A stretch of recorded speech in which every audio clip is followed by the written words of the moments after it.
Is it too late to stop the climate and eco crisis? Do we have to start adapting? And does adapting mean we're raising the white flag and giving up on solving the problem? Is all adaptation the same, or does it matter how we adapt? And what is a vision for a new world order now that the old one is simply unraveling? If those questions interest you, then you will love this podcast, where we discuss with Rupert Reed and Manda about their new book, Transformative Adaptation, Another World is Still Just Possible. And you will want to listen right to the end of this podcast. Hi, I'm Dr. John Izzo, and along with my co-host Alain Gauthier, I want to welcome you to this episode of the Way Forward Regenerative Conversations podcast, where we tackle the big issues of our time to both inspire us and get us ready to take action for the challenges now and the ones ahead of us. Now, I don't know how many of you got to endure or listen to Donald Trump's 60-minute speech yesterday at the United Nations. He was scheduled, by the way, to go for 15 minutes. But I felt personally like it was literally like watching the world order since World War II unravel before our eyes, as he went ranting about the United Nations, about immigration, calling climate the greatest con in the history of humanity. He talked about how at the White House, they cannot call coal coal. They have to call it big, beautiful coal. And so this conversation today about the New World Order, about adaptation, about the climate and eco crisis and the democracy crisis couldn't be more timely. Now, I'm a fellow, as many of you know, at the Stimson Center in Washington, D.C. And for some time, we have had a program where we help developed countries assess the coming changes from climate change and to identify what they need from developed countries as they adapt. And I've always been very proud of that work that we do at Stimson, since those countries have contributed less to the problem but are suffering most of the early consequences. But I've also had misgivings. Is focusing on adaptation a tacit admission that it's too late to solve the problem? Or is it just a recognition of reality, a kind of wake up and smell the coffee moment? When I read this recent book by our guests, I also started asking a different and maybe more important question. If adaptation is required now, are all adaptations equal? What's more, is adaptation only about climate or even bigger than that? Now, I want to welcome into our podcast studio today two of our favorite guests we've had before, Dr. Rupert Reed and Manda, both of whom have really spent their adult lives focused on these big questions. Rupert, you helped found Extinction Rebellion and Climate Majority, having left your work as a professor several decades ago to pursue this cause. And Manda, you're an author and a podcaster who is increasingly focused on utopian literature and writing about how we get from here to a better world ahead. So we're excited to have both of you, and I'm going to let Alain tee off our first question for you guys this morning. Yes, wonderful to see you again. So why this book and why now? Why did you both believe that the book on transformative adaptation was so important? Well, I'll make a start on that. And thank you, Alain and John, very much for having us on and for that wonderful introduction. We wanted to put together this book, this very necessary and also very slim book. So there's a little kind of attraction to possible readers that there's a lot in it, but it's not a commitment to a sort of life's reading work. You know, you can read it in a day if you want to. We thought it was important to put it together because this is, as John has already implied, a truly fateful moment. This civilization is on its way out. We are, as a species, in desperate trouble. We have to really wake up and smell the coffee. And that means that we have to get serious about adaptation. The book is called Transformative Adaptation. But the subtitle is Another World is Still Just Possible. And that is what Manda and I and the others in this book believe, that there is a window not for the continuation of what we have, but for the creation of something different without necessarily having to endure a civilizational collapse. In other words, that if we were to take this path of what we call transformative adaptation, which crucially means not just trying to hold on to what we've got, not just putting up higher flood defenses, for example, to wall out the rising waters, but actually changing the way our whole society operates. If we were to do that in a way which moves decisively away from the values of this civilization, and to do so relatively quickly, then it may still be possible to avert an uncontrolled civilizational collapse event or events. And, well, if we can avoid collapse, that would be great, because collapse is never very pleasant, and many people don't make it through it. And don't assume, anybody, that if collapse occurs, you will be one of the people who does make it through it. That is beyond, it's imponderable. So we wanted to write this book which rises to the moment and which offers some potential actual pathways for how we could get through what's coming without collapse, or if some kind of collapse is coming, how we could make that collapse a lot less bad than it would otherwise be. So actual pathways to do with modes of reorganizing our society, agriculturally, politically, etc., and actual pathways envisaged in ways that are philosophical, in ways that are practical, in ways that are literary, in ways that are political, to try to enable us to rise to the moment and maybe to create this other world, which is still just possible. Thank you, Rupert. And Manda, how about you? I know you wrote a particular chapter in the book that many reviewers, by the way, on Amazon says is quite a compelling one. But just why did you feel it was important for you to be a part of this particular effort? Thank you. And I want to echo Rupert and thank you all for having us onto this amazing podcast. It's so timely, not just because of what happened at the UN at the time of recording, just before, but as Rupert says, quite clearly, the old system is not fit for purpose if that purpose is the continuation of complex life on Earth. We are at a point where those are the parameters within which we are working. And I think for me, one of the things that I am beginning to understand is that at a cognitive neuroscience level, one I'd recently discovered, I didn't know this when we wrote the book, but it builds on stuff we already knew. It takes 5 parts of our brain. If we are going to imagine something, if I said, what will it be like when you wake up tomorrow morning? 5 parts of your brain, because tomorrow morning is pretty much like yesterday morning and this morning. You can put the parts together without effort. If I said, what's it going to be like in 10 years from now? Bit of a crisis. It takes 11 parts because you have to start searching the whole of your hippocampus for what you think might be possible. And you can't make something new. All you can do is rearrange the Lego blocks you've got in your head. If all you've got is a dozen Lego blocks, that you then have those 12 to work with, and you can stack them up in new ways that doesn't look like yesterday, but they won't be probably as exciting as it could be because you haven't got the data. And that 11 parts of your brain work is more than, it's not just twice as much effort as 5, it's exponentially more. And we're not really designed at a neurophysiological basis to do that kind of thinking. And yet, one of the things that becomes increasingly obvious once you begin to ferret out actual data that you can fit into your head, so you've got new Lego bricks, or I prefer sweep away the Lego bricks and let's plant some seeds, is that fundamentally we have all the answers. If you made me president of the world tomorrow, we could fix this. What we lack is the political will. And partly we lack the political will because people don't know that we have all the answers because they aren't in the Lego bricks. They're not there.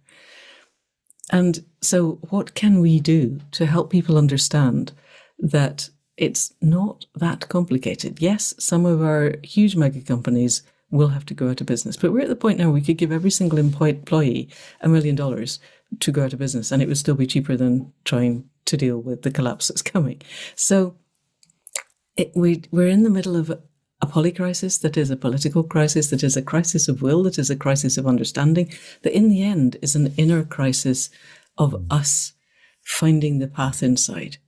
And one of the ways to help people to shift is to offer them ideas, and offer them ideas in a way that feels, we're not writing stories, we weren't writing fiction, but there's, somebody said recently that you never change people's minds by telling them new facts. You tell them new stories.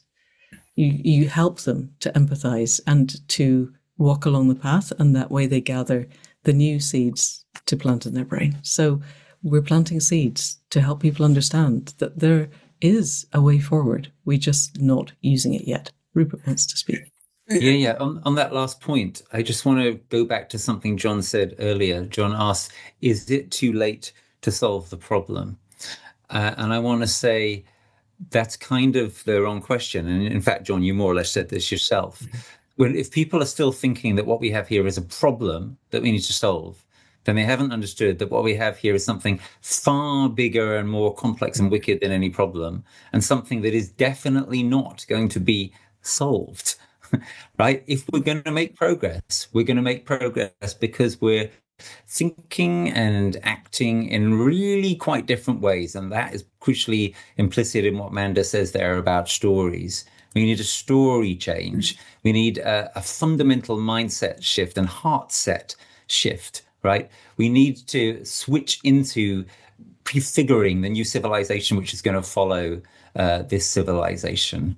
Because to underscore the point which we started with, we cannot go on like this. We will not go on like this. The choice is, do we go on in ways which are going to decrease their value and their quality? Are we going to spiral downwards into something far more awful than what we currently have?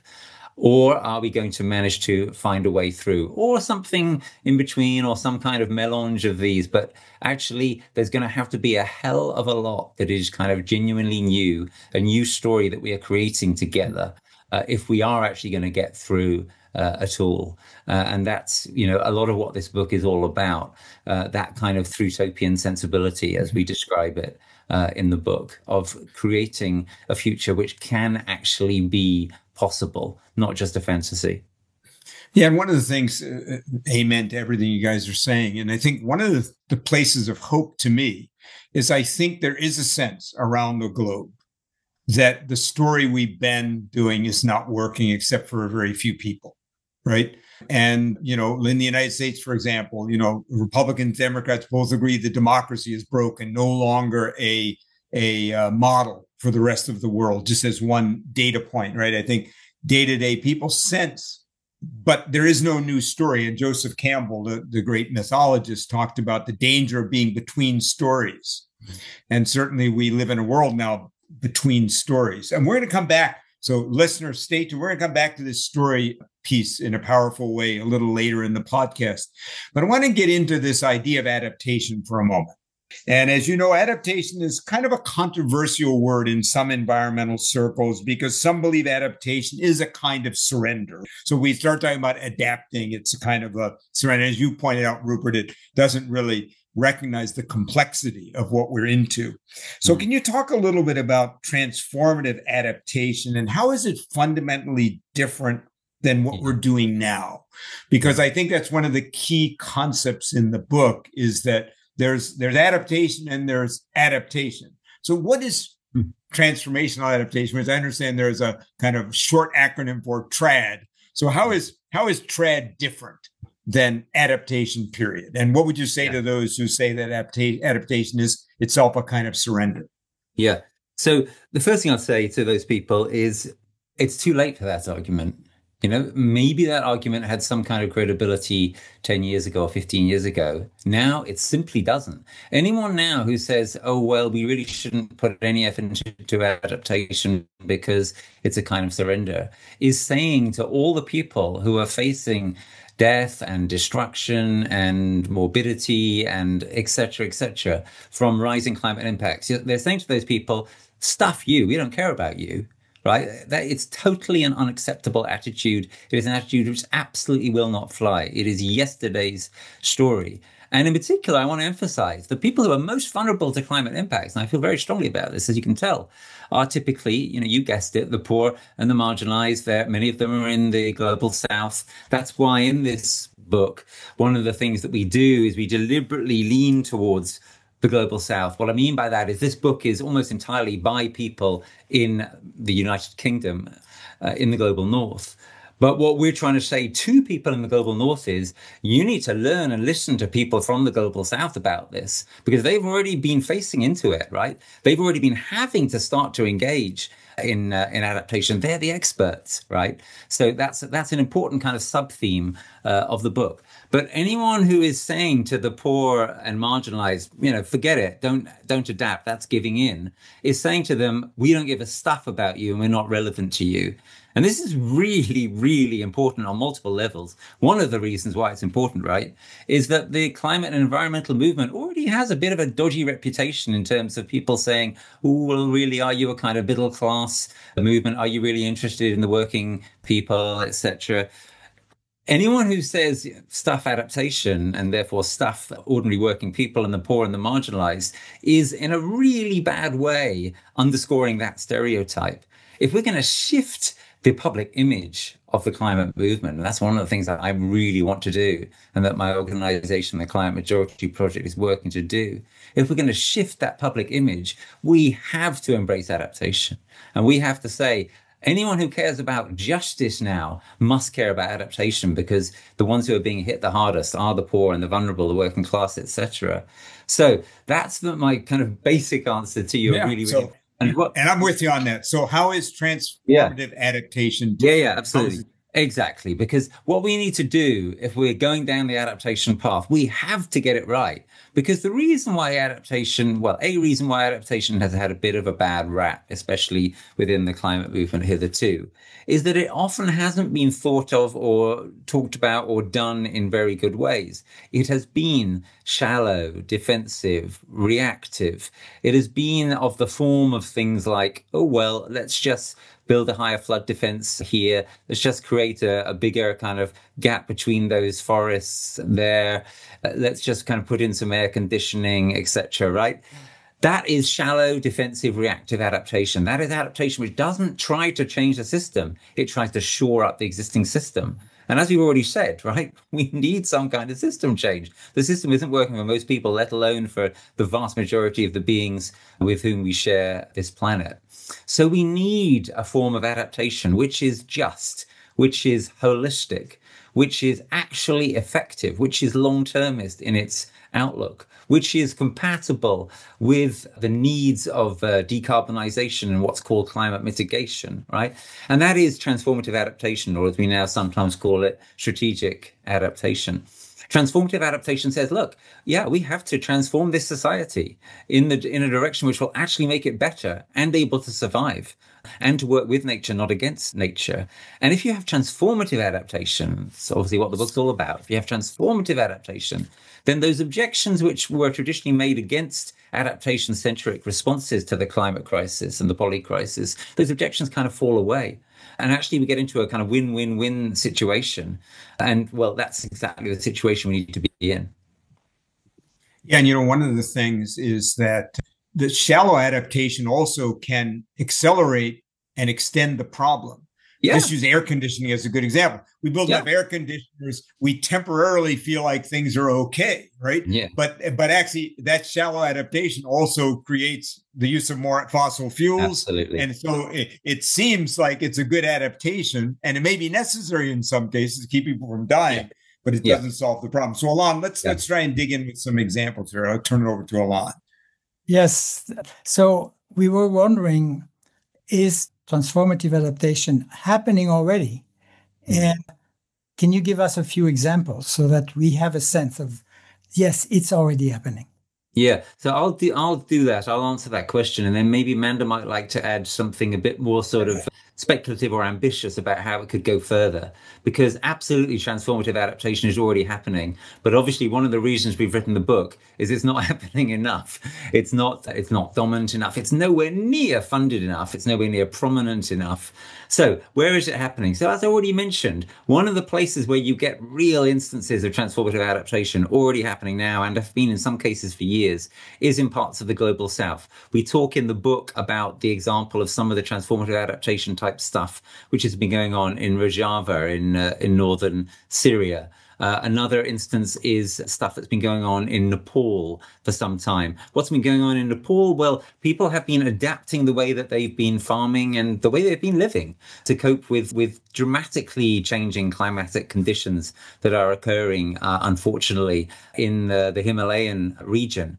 The Himalayas, the very high mountains of the world, are sometimes called the third Pole. They're a lot smaller in the amount of ice and snow that they hold than the North and South Poles, but the water that they do hold is absolutely crucial, because I've got to tell you, the long-term projections for the future of large parts, frankly, of Asia, a lot of the Indo-Indian subcontinent, a lot of China, is looking quite grim because of the melting of the Himalayan third pole.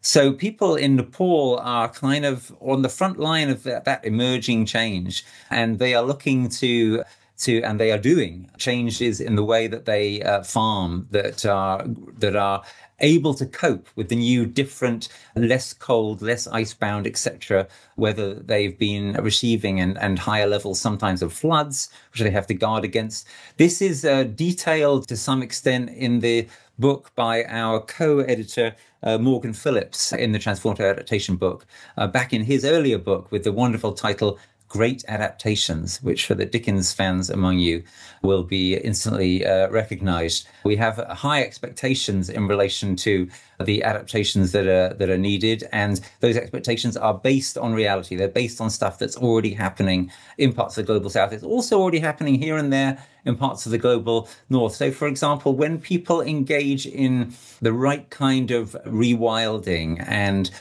allowing streams and rivers to retrieve their old paths and recreating wetlands, this is often correctly regarded as transformative adaptation.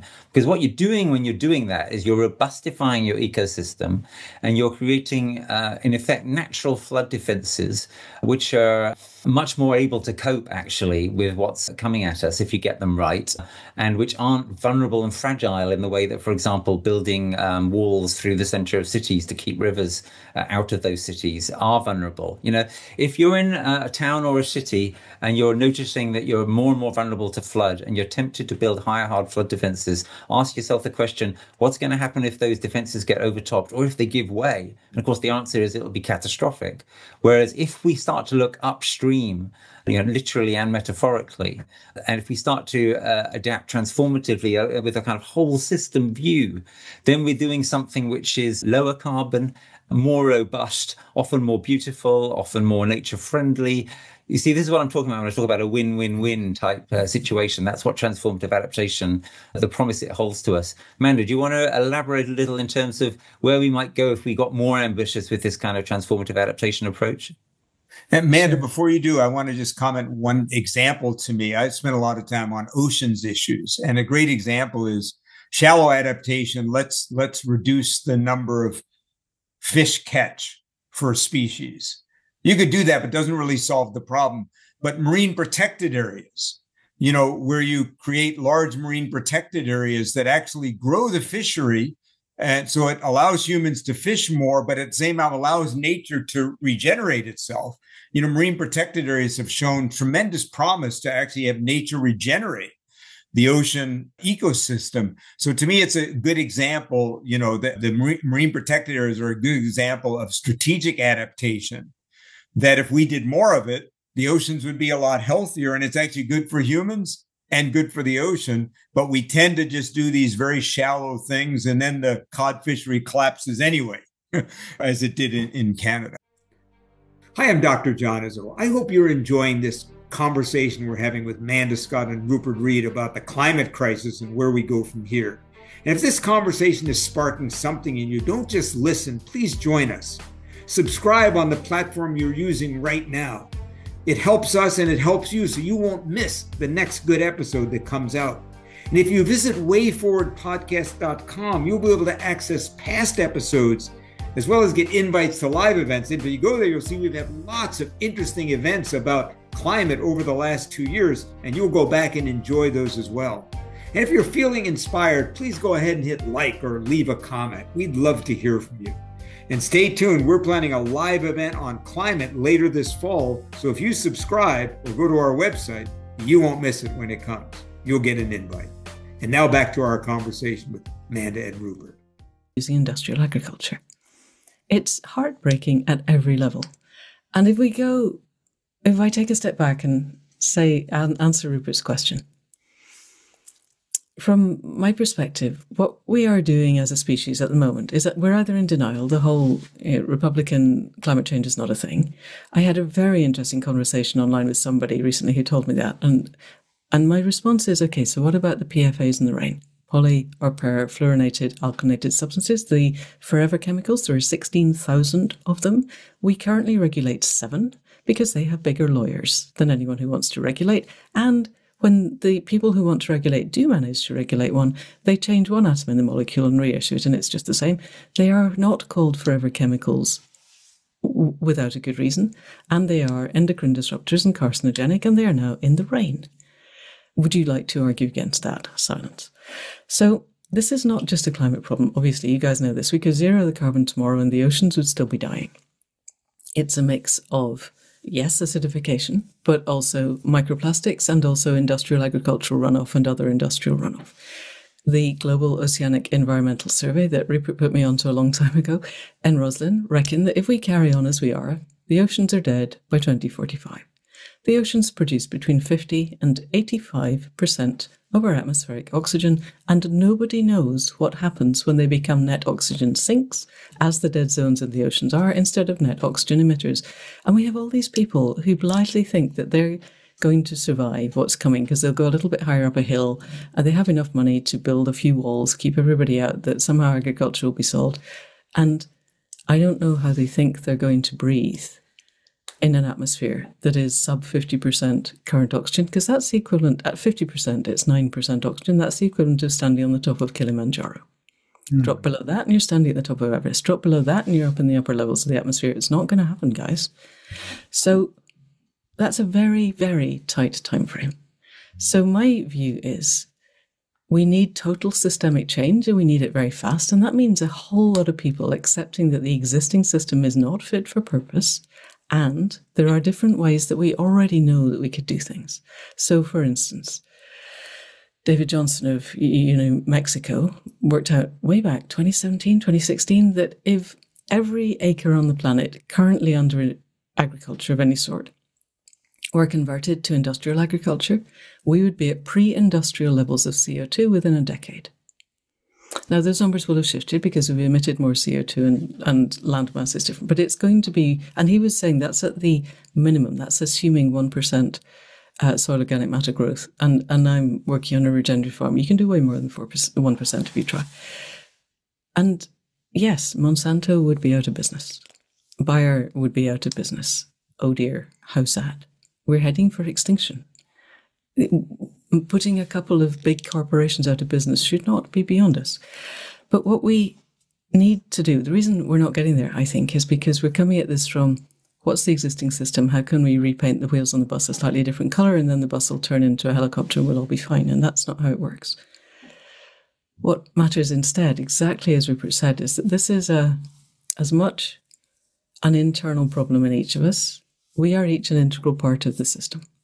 Dick Schwartz, who founded IFS, says, most of us, almost all of us, almost all of the time are walking around in a state of internal civil war. And we do have now the cognitive, therapeutic, emotional, whatever you like to call it, tools to at least declare an inner truce and to begin to do the work. Until we can do that at scale, we're not going to be able to make the human-to-human connections. So we need to heal our individual, collective, and ancestral traumas.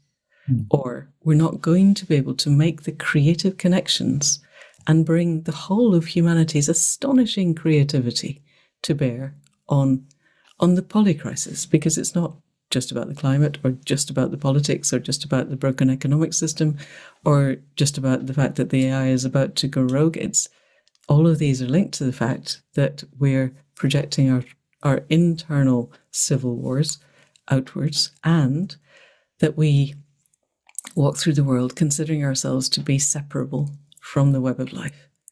So I exist in a space where the answers exist in the web, and my job is to ask the web, what do you want of me, and respond in real time, rather than, here, I'm going to tell you how I'm going to fix things. And generally that means being in a battle and overcoming the web. When the web I am an integral part of it. I cannot overcome it any more than I can overcome my brain. It's not a thing. So for me, transformative adaptation is a spiritual path first.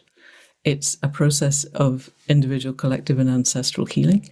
And it's a process of narrative, of shifting our existing narratives from this is a system that works to know that, guys, this system has never worked.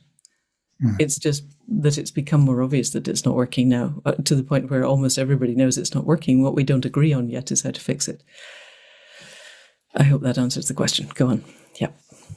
Thank you, Manda. Rupert, in the book, you discuss three core pillars of the trad: land, community, and transformation.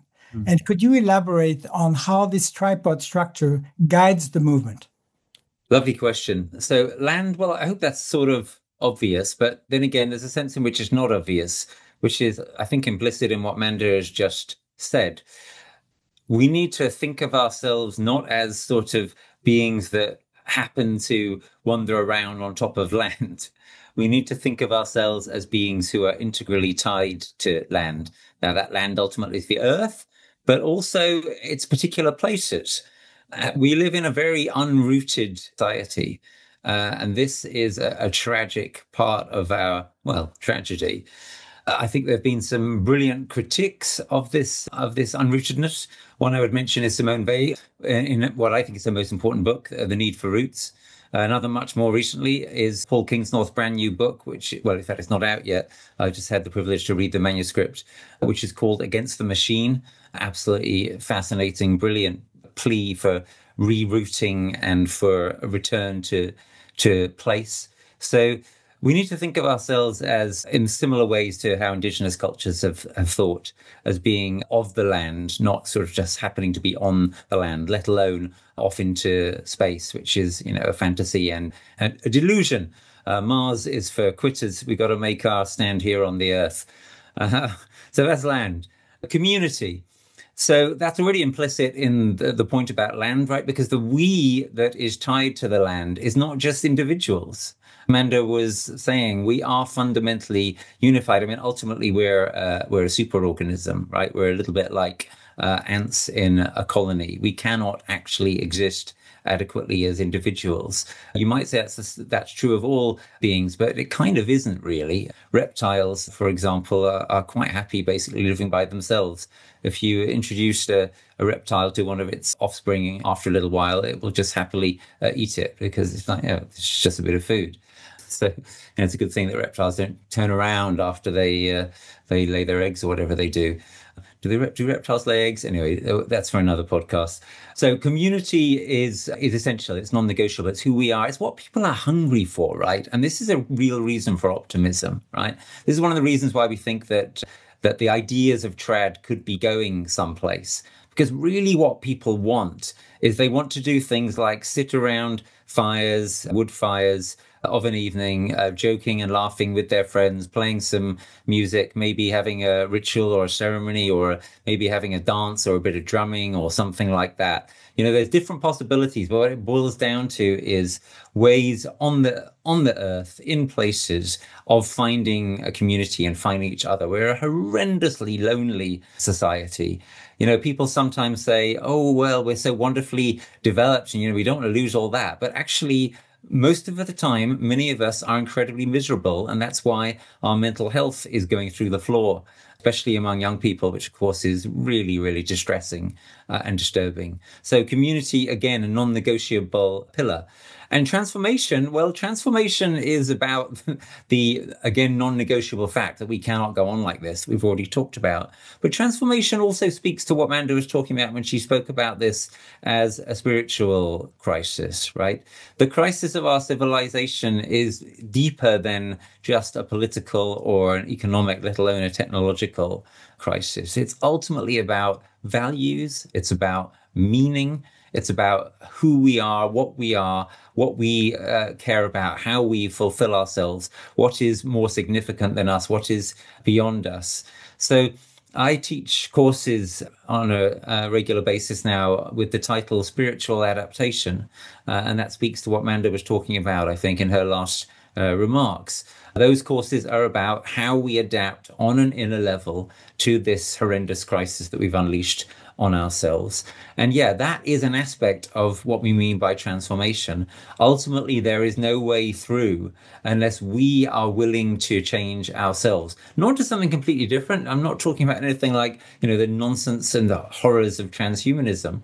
I'm talking about something that, if you will, returns us to ourselves, returns us to who we most deeply are in our souls as beings that are ensouled along with other ensouled beings in community, on land, looking for meaning, seeking to co-create that meaning. And I'm not saying anything here which anyone who doesn't want to needs to hear as superstitious. Manda and I may have somewhat different views about what form this spirituality takes, or what exactly is meant by the soul. But what we agree upon is that without a kind of profound psycho-spiritual dimension, and without understanding that the transformation is a transformation of mind and heart and body and togetherness and emotion, and not just a transformation of technology of whatever kind or of institutions, unless we're willing to understand that and actually mean it, and actually start to undergo it, then we're never going to get to where we need to get to.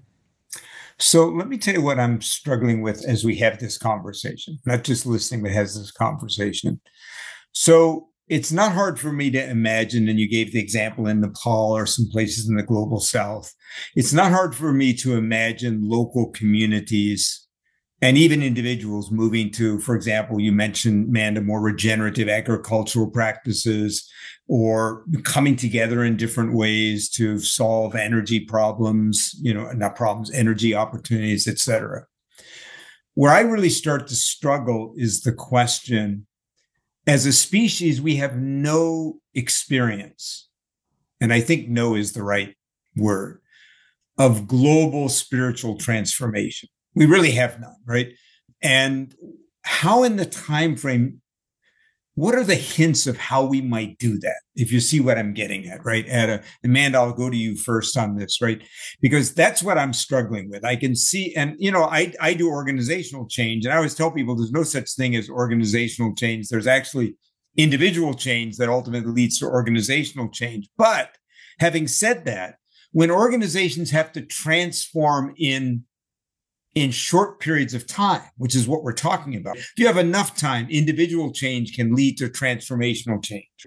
But I've seen in organizations that are in crisis, only a strong leader typically gets an organization out of a crisis to a new place. And we're in a world right now where the three most powerful people in the world, other than the corporate titans, who are also extremely powerful, are, Xi Jinping, in China, Putin in Russia, and Donald Trump in the United States.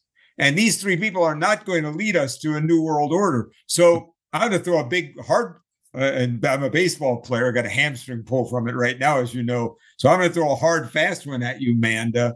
How do we do this at scale in the time that we have? Because we don't have the time to do it slowly, even though that might be the right way to do it. So I'm struggling with it. What's your thoughts? My first thought is that the three you named are not the three most powerful people in the world. The people who are most powerful are the people whose names we never hear.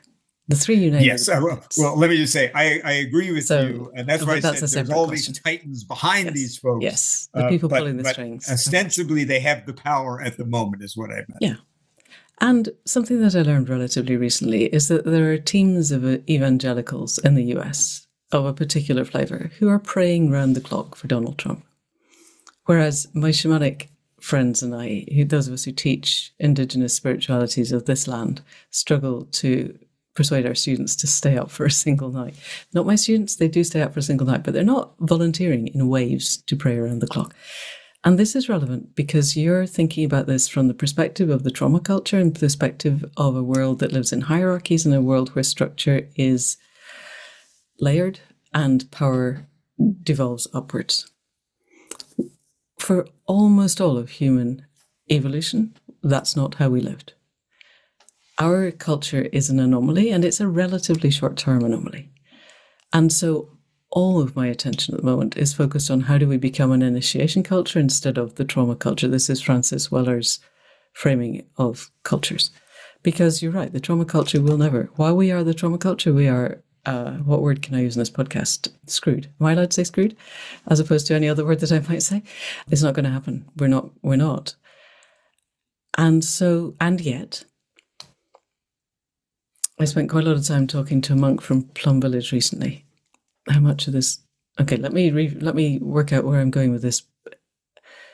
The change needs to happen inwardly, and it needs to happen inwardly with every single person. Nonetheless, when one is in the presence of someone who is doing the work and who is connected fully, openly, heart connected to the web of life, the world feels like a different place.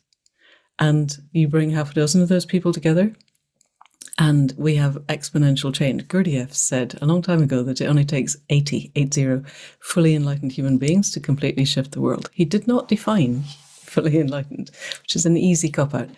We're not going to get this by the old structures of our culture, because our culture is not fit for purpose. We will get there if enough people understand that this is about healing our individual, collective, and ancestral traumas. We do have the tools to do that now, and I am seeing in the worlds that I move in massive numbers of people coming now wanting to do this work because they recognize that what was being offered by the trauma culture is not what they want.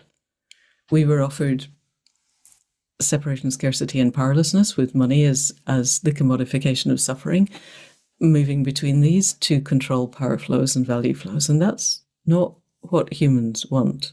We don't want the little dopamine drips, really. We want the serotonin mesh of mutual respect and pride and the enduring sense of connection that comes from connection with ourselves, each other, and the web of life. And these things are priceless, and they are available as soon as we sit down and start really doing the inner work. However we define spirituality, it is inner work first. And the moment we do that is the moment that we step out of the structures that have propped up the failing system that we live in, and we move to something else. So I have, bizarrely, great hope, because this time last year even, I was looking at the existing system and thinking the illusion of it is too strong, and people will continue to walk out like Wile E. Coyote right out over the canyon because they're caught in what is a living nightmare, but they think it's good and normal. And what we have now is that system is self-evidently tearing itself to pieces. And I think it's not pretty already. If you live in Gaza, it's definitely not pretty. There are places in the US where it's quite clearly horrible things are happening and people are suffering in enormous numbers. And yet, I get every day on my social media stories of people acting with enormous courage and great heart and huge compassion across divides, across tribal divides, because in the end, most people are decent and most people want the world to be a better place. So it's our job, yours and mine, and everybody else, to show the route maps that take us away from this. So, regenerative agriculture is obvious. Shifting our economic system away from commodification of suffering towards a way of exchanging, accounting for, and storing value that is not based on fear and oppression would be a good thing. And it's not hard. These models are there. They're in the world. We just need to talk to the people who have worked out the routes from here to there and bring all of the stories together to create a story of a world where people thrive, where you wake up in the morning feeling confident and safe and connected and respected. And you have absolute pride in being the best of yourself because that's what your community wants of you. And we're in the 21st century and we have the capacity now. I'm in the UK, you're in the US. We are talking in real time. This has never been possible before. We can share ideas literally in the time it takes to speak them aloud. And so let's share the ideas of the things that work and give people the routes to get there. Does that make sense? And does it answer the question that you asked? Yeah, I'm going to let Rupert come in. I do have a comment on it. It's good. Go ahead, Rupert. Yeah. Yeah, so I want to add to what Manda said there by mentioning another remarkable book, Tim Flannery's magnificent, provocative book, The Future Eaters. For those of you who haven't heard the title before, I'm just going to let that title rest with you for a moment. The Future Eaters. The Future Eaters. Tim argues in this book that many societies in human history have eaten their own future, and they have obviously suffered grievously for it. And one of the things that the book is designed to do is to reconcile the following paradox: that on the one hand, we know that there is in surviving indigenous cultures a great deal of wisdom and ecological attunement of the kind that Manda was gesturing at a few minutes ago that we desperately need. And on the other hand, we know that the progenitors of many of those societies destroyed their own megafauna. Over most of the world, this happened. It happened very strikingly in Australia, but it happened nearly everywhere, in fact. So how do we resolve this paradox? And Flannery's proposed solution is pretty simple, actually. He says that he claims that those indigenous cultures, those ancient cultures that have survived and that we know now as being very well ecologically attuned, they learned the hard way from their mistakes. And if they didn't learn, they ceased to exist. And that is an extreme version, obviously, of the threat that is now hanging over our global civilization. So the question is, can we transform that civilization in a way such that we don't eat our own future? And this comes to your question, John, which I'm going to quote back at you.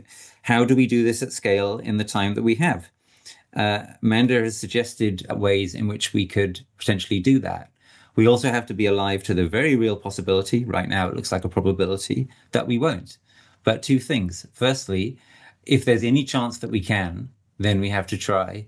And secondly, if we are going to fail to exercise the transformation sufficiently, then at the very least, we need to try to soften the blow, give ourselves some more time, plant seeds for a future civilization that may be able to transform itself in the required ways.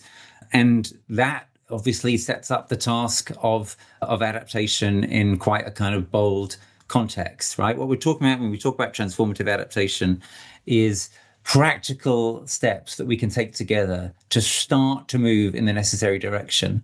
And then the live question will be, do they get scaled up enough and widely enough, etc.? And of course, we are never going to know in advance whether they do, but we can try. And from that perspective, Rupert, in the book, you mentioned building an entire ecosystem of stories that involves not just writers, but engineers and educators, chemists and cultures, growers, etc. What practical steps can communities and individuals take to contribute to this collaborative storytelling and co-imagining process, as you said? Yeah, well, that's a lovely question. So transformative adaptation is what we're about here. And Throughtopia is transformative adaptation at the level of story. And what you've just indicated, Alain, is that it is crucial that we don't restrict that task to artists, writers, filmmakers, etc. They have an absolutely pivotal role. People like Manda and the other people who are writing creative Throughtopias, like Steve Waters and Steve Markley and all sorts of more and more other people. And there's lots of Throughotopian poets coming through now and so on. These people have an absolutely vital role, but we can't just outsource this task to them. This is something we have to do together. And of course, this comes back to the sense in which we're super organismic where we live and ultimately across the planet. We have to co-create the future. And the first step of co-creating the future is to imagine it together. And yes, many people have a particular kind of role in this collective process. It's obvious in the case of people like architects, but it's present also for farmers, like we mentioned earlier, or engineers, or obviously politicians, or academics, or parents, right? Everyone plays their small or large role in seeking to midwife the future. And we have to be conscious and intentional about that now in a way that perhaps we had the luxury of not being till relatively recently. So, that's by no means obviously a comprehensive answer to your question, but I hope that gives a bit of a kind of indication or a direction of travel. One of the things we would like every reader to take away from this book is the thought of, okay, so how do I fit into this co-creation at the level of practicality, but also at the level of imagination and co-imagination. That our civic spaces and our politics should be a lot more kind of deliberative in this kind of direction. That's part of what people are trying to do when they dream into or create citizens' assemblies, is get people into the space of utopian imagination and ultimately kind of transformative adaptation type activities, working together on doing it. And it's astonishing how wise crowds can be when they're given the right conditions to do that. Yeah. And the question that comes, though, is that how do we ensure that these narratives promote cohesion and not division in an increasingly polarized world, especially if we think of the US at this time? Yeah. Well, we have to fight polarization, right? And when I say fight polarization, that metaphor is already perhaps a bit unfortunate. In the Climate Majority Project, this is central to our DNA, and that we regard in the Climate Majority Project the work of transformative and strategic adaptation as absolutely essential, partly because it can bring people together. Right? Transformative adaptation can bring people together. It's more likely to bring people together, there's evidence to support this claim, than an emphasis solely on decarbonization as the way forward in relation to climate. Why? Well, because when people lean into the impacts that they're suffering and the worst impacts that are coming, it's more immediate. It naturally kind of brings the community together. It's less abstract. It's less of a thing you can argue over. It's more of something you have to actually do together. It's like the way that people come together in a wartime situation. Famously in our country under the Blitz in World War II, it's in fact incredibly striking that there are incredibly few examples in human history of wars being decisively won by air power alone, even when air power advantage has been overwhelming. Why? Because when people are bombed from the air, they form solidarity together on the ground, even when the odds against them are absolutely overwhelming. Now, what we have to do in relation to the climate crisis and the broader polycrisis is we have to find that solidarity without that kind of external enemy.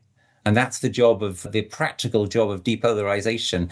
And if we think of the enemy as being the enraged climate, well, that starts to become, feasible to do. Let's work together to protect each other against this monster that we've accidentally, on purpose, unleashed. So I've got actually quite a lot of hope that if we start leaning into adaptation a lot more, and I think we definitely will, the question is, will it be enough? Will it be wise enough, etc.?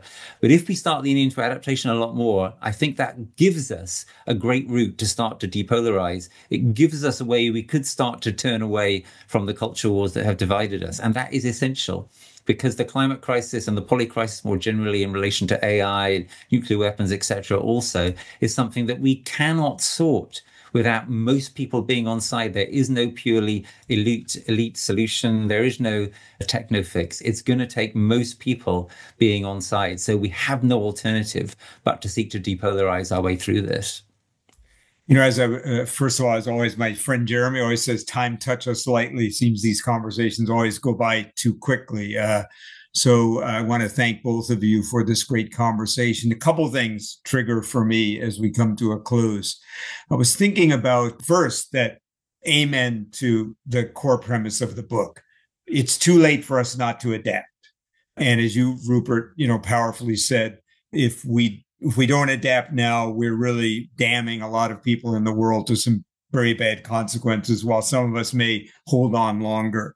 And we have to transform in a way that is not simply shallow, but is really working with nature and working with a new way of being. But I was thinking, and then a moment, Manda, I'll give you a chance to say a final word. I was thinking about David Cooperrider, who is famous for his work on appreciative inquiry in the organizational change world. And, we're really talking about an organization. It's a global organization. And two things Cooperrider at the root of his work are relevant to what we've been talking about. One is he said, change begins with the first question. And in many ways, I would say to our listeners, what you can do is start asking questions in the circles that you're in about the system as it is now, about how we might imagine a new system, a different way of being for you personally and for your community, for your clan, for your tribe, for your organization, for your city. And as Rupert was hinting, and don't just talk to the people who agree with you already, and be open, be curious. And that's the kind of transformational change that I think Manda is talking about that begins, it's very personal, but it's also community-based. But the second thing that Cooperrider said is that systems naturally navigate towards the highest image they have of themselves. And I think of the United States as a great example. The Declaration of Independence, authored primarily by a slave owner, Thomas Jefferson, who said, "We hold these truths to be self-evident, that all men are created equal with unalienable rights to life, liberty, and the pursuit of happiness," at a time when the country did not live up to that. But people like Martin Luther King Jr., for a couple of centuries later, could point to those words and challenge the country to navigate towards that. And we don't have the equivalent of a Declaration of Independence for our future. And those folks who wrote the Constitution were revolutionaries. And it'd be a good idea to go back and read it again, because you'll see that they saw some of the problems that we're seeing now and tried to build a system that was robust enough for it not to happen, even though it's happening anyway. So change begins with the first question, and that's very personal, but it's also communal. But also, until we have the equivalent of a Declaration of Independence, what we want, and I love the idea of bringing people together, not just the great thinkers and artists and engineers, but also common people like all of us to ask that question. So, man, I'm going to give you a chance just to say a closing word. By the way, before you do that, please subscribe on every channel you're listening to us on. Not only will you hear about the next episode, but you'll be able to don't miss anything, but it really helps us. And make a comment. It helps others to hear your comments. So please subscribe and also make comments. And Manda, over to you. I'll give you a chance I don't usually do this, give someone else the chance to make the final word. The last word. Thank you. Last words. So I'm looking at the Ghost Foundation, and the header there is, "We could live with climate disruption, but we will not survive the loss of nature over the next 10 years. So I think, exactly as you say, asking questions is a political act. This is one of the reasons I started my podcast, was to ask people questions, because they get you thinking. And so the questions, what do you care about? What do you really care about? What would you die to defend?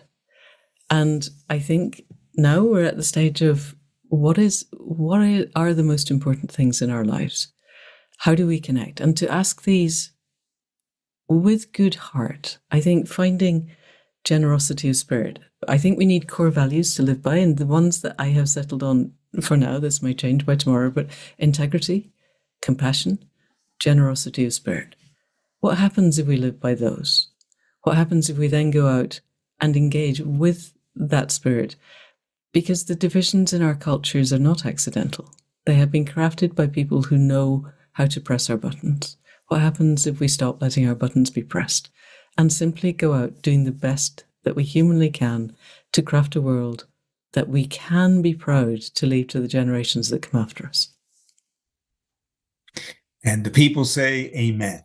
And we'll see you next time on the Way Forward podcast. Meanwhile, as we always say, history is not a destination waiting for us to arrive, but we will one day call history is the result of what we do right now. See you next time.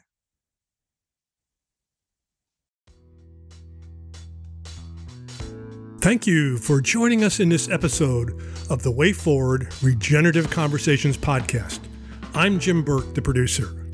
We'd like to extend our heartfelt thanks to our sponsors, Elders Action Network and Elders Climate Action, for their unwavering support in making this podcast possible.